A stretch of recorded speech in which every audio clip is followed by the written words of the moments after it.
Hello, तुमचं सगळ्यांचं स्वागत आहे आपल्या एका नवीन मिनी ब्लॉगमध्ये. बघा, सुंदर अशी सकाळ झाली आहे. आजचा दिवस खूप स्पेशल होता माझ्यासाठी, कारण आज होता माझा बर्थडे.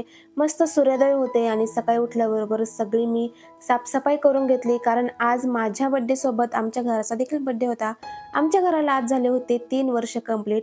सकाळी ताईंनी ना सगळ्यांसाठी मस्त पोहे केले होते. सगळ्यांनी मस्त बघा इथे पोहे एन्जॉय केले. त्यानंतर पप्पा, दादा आणि आमचे हे गेले होते सिन्नरला, कारण आमचा ना लॅपटॉप टाकला होता रिपेअर करण्यासाठी आणि ते बोलले मी सकाळी जाऊन घेऊन येतो. काल ना खेकडी बनवायची राहिली होती, तर मग आज त्याचं मस्त कालवण केलं. इथे छान असा भात केला आणि मग घर साफसफाई करून घेतली, सगळी फरशी पुसून घेतली, घर स्वच्छ करून घेतलं, किचन सुद्धा आवरून घेतलं. आणि इथे बघा मस्त फरशी पुसून झाली आहे. आधी घर फ्रेश करून घेतलं, कारण घर फ्रेश असलं की आपल्याला सुद्धा फ्रेश वाटतं. त्यानंतर मी आंघोळ वगैरे करून घेतली आणि छान अशी रेडी झाली. बघा, हा टॉप घातला होता, हा मला खूप आवडतो.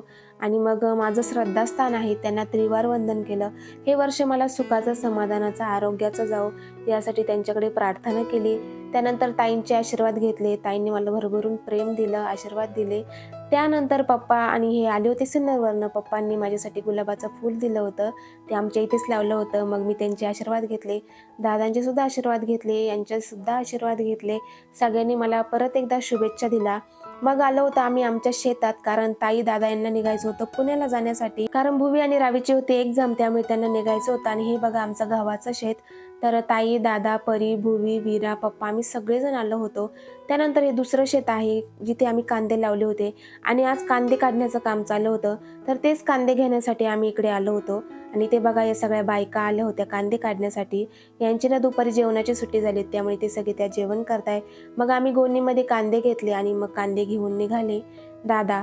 आणि मग पुढच्या शेतात गेलो होतो, तर जाताना बघा छान असं चिंचाचं झाड दिसलं, किती चिंचा लागलं होत्या त्याला. त्यानंतर पप्पा आणि मी इथे हरभरा घेतला, हे आमचं दुसरं शेत आहे. त्यानंतर जिथे आम्ही स्वीटकॉर्न लावले होते त्या शेतात आलो. तर इथून ना स्वीटकॉर्न घेतले, कारण घरी पुण्याला ना पक्षी आहेत आणि मुलींना पण खायला न्यायचे होते, ताईन त्यांना पण खूप आवडतात. त्यामुळे इथून स्वीटकॉर्न घेतले, मग थोडी कोथिंबीर सुद्धा घेतली आणि निघालो आम्ही घरी जाण्यासाठी. घरी आल्यावर सगळ्यांना चहा प्यायचा होता, मग घराजवळ लावलेला गवती चहा घेतला. ताईन त्यांच्यासाठी सुद्धा घेतला. तोपर्यंत ताईंनी इथे शेवग्याच्या शेंगा तोडल्या.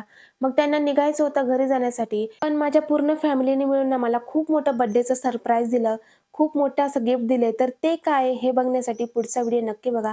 तोपर्यंत सगळ्यांना बाय बाय.